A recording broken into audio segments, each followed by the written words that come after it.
Randy Ambrosie joins us on the video chat. And I know we don't have you for a long time, Randy, maybe 10 minutes or so, but you got the Grey Cup scarf on. How are things just across the way in Regina? I know you were on stage, and how are things this morning?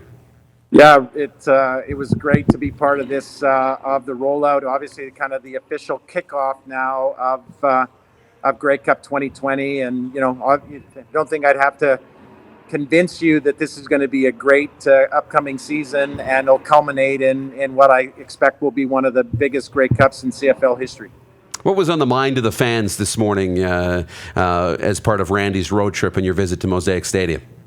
Well, I actually didn't get a chance to see any fans this morning because this was more of just a rollout. But I can tell you, I got off the plane yesterday and I had at least 4 people stop and ask if I would guarantee that the Riders will be in the Grey Cup game. I've had to be a little negative on that and say that I couldn't guarantee that, but I would guarantee that it'll be one of the greatest Grey Cups and Grey Cup festivals in CFL history. I suppose you're going to be speaking with the fans tomorrow, right? I am. Yeah, the fan forum is tomorrow afternoon, and so far all across the country, I've been in Ottawa and Montreal and Edmonton, Calgary, Winnipeg, now here. The feedback has just been amazing. It's a real chance to share ideas. This playoff format idea, of course, has been kind of front and center. Got a lot of very helpful feedback on that I'll be able to take back to our governors. So just all in all, the trip has been so far for me. I'm the big winner. I'm the one that gets to enjoy the energy that our fans have for this great league and this great game of ours.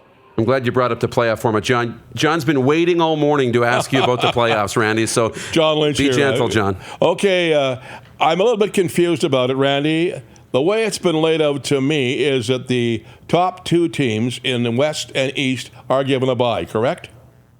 Each of the top teams, East and the West, will get a bye. Okay, then in 3, 4, 5, and 6 are the 3rd, 4th, 5th, and 6th teams in both divisions, regardless of division. Right. Now, what happens to the second best team? If you got the top teams are going and getting guys, but what about the second team? Where do they fit in? Well, so the first place team in the East would have a bye and wait for the divisional final. The first place team in the East would get a bye and wait for the divisional final in the East. Third would play 6th, and then 5th would play 4th, and then the opponents for those from those 2 games would play one would play the East champion and one would play the West champion. Is that cleared up, John? So the second place team, the team that finishes second in those 2 divisions will be involved in that game. Yes. Okay, then the winner goes to the Grey Cup. The winner of the East and West finals would go to the Grey Cup. That's now, right. have you got enough dates available for that they can play there? We got 4 dates there, or is it only we're going to put that in 3 dates? No, it doesn't change the number of playoff games. It really doesn't change the dates at all. It just changes the way teams get into the playoffs. And really the rationale for this was that there is an advantage in keeping more teams kind of in the playoff hunt. If you and there's some good math that backs that up. I should also say that there are other things that we're looking at that the governors have asked really good questions, and that's the benefit of such a strong board of governors. They've asked some really good questions that we're in the process of doing research on and answering. This exercise right now is about getting feedback from our fans and taking that back as part of an overall analysis. But really, we want to hear from the players. They just finished having their annual meetings. We want to hear from them, and then we'll take all of that together to the board of governors and let them decide, if they want to do it, and if they want to do it, when do they want to do it. Now, the other thing I was questioning about. Are you putting in the law or the rule that if an American's played for the Rough Riders or any team for 3 years or a combination of 4 years, they'll then be classified as a Canadian? Yeah, so that was part of this last CBA. Actually, this goes back generations in the 60s and early 70s.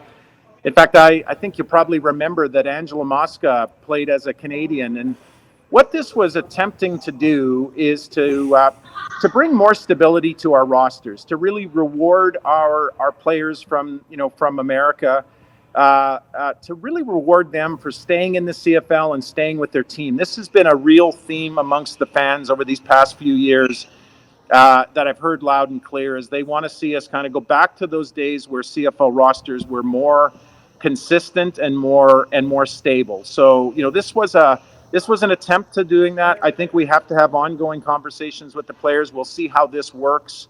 We'll see if this works the way it was intended, and if not, we'll sit down with the players, and if this is not the right formula, we'll see if we can't sit with the players and find a better one. Yeah, and that leads me into the TJ Jones situation, which has been on the top of our minds, obviously, this week. The Canadian wanting to come back to, trying to come back to the CFL. Where are things at? What's the latest on the TJ Jones and that language in the collective bargaining agreement? Yeah, so it is, as you correctly noted, it's part of the CBA. Look, I think when you come across a situation like this, it's an opportunity for dialogue. And, we know that the CFLPA just elected a new executive team, a new president. Of course, Brian Ramsey is their executive director. We'll sit down and talk to them. They've been busy these last few days electing their new leadership team. Now that the dust is settling, it'll give us a chance to go back to them and talk about it. I think about this together and its implications for helping us grow our great game. So, no real update now at the moment, other than now that the PA has elected its new executive, we can go back and start a discussion with them. That's awesome. Would you expect something to be resolved in his situation specifically soon, or is this something that might take some time? Yeah, it would be unfair to the players to speculate, because I'm trying to be I'm trying, as we all are, to think about a different kind of relationship with the players. Really talk about how we can grow this game together, really help one another, make the game stronger, ultimately for the benefit of our players, our coaches, our football operations, and our alumni. And so, rather than kind of speculate on how it might play out, I just prefer to sit with them in a positive spirit and see what we can come up with together. I think we got you for less than 3 minutes here. Hey, we had Kim Murphy on our program last week. It was a great chat. The 26-year official who retired. We don't often put officials on the program or celebrate them, but what does the league do for a guy who's been around for 26 years? How do you guys celebrate the officials and the referees of the game? Well, I know that Darren Hackwood, who heads our officiating group, Darren's going to do something. Obviously, what Kim's accomplished over his 26 years is special. He's added a lot to the game. I've been on the road, so I haven't necessarily been part of all of that specific planning, but I'm sure Darren has got something in mind to make sure that we give Kim an appropriate send-off, because he's meant a lot to this league, and he's been a great contributor.